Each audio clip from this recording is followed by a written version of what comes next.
Some people are making more money from side hustles than from their actual jobs. And the craziest part, most of them started with almost no money. Here are 3 side hustles that turned ordinary people into millionaires.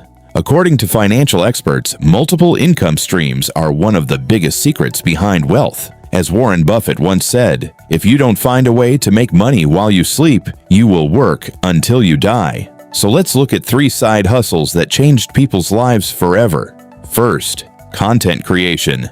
Short videos on YouTube, TikTok, and Instagram are making people insanely rich. Creators earn money from ads, sponsorships, affiliate links, and digital products. Mr. Beast started making videos as a teenager and now runs a business empire worth hundreds of millions of dollars. The crazy part?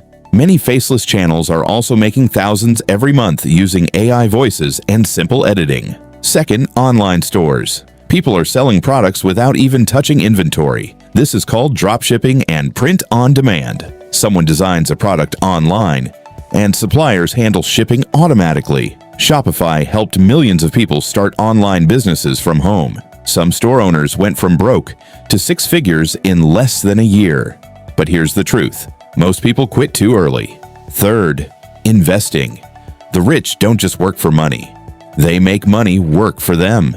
Many millionaires slowly built wealth by investing in companies like Apple and Amazon. Even small investments can grow huge over time because of compound growth. The S&P 500 has historically grown over long periods, which is why many investors use index funds for long-term wealth building. So the biggest lesson: one income stream is risky, but multiple income streams can change your future. Which side hustle would you try first? Comment below and follow for more money secrets.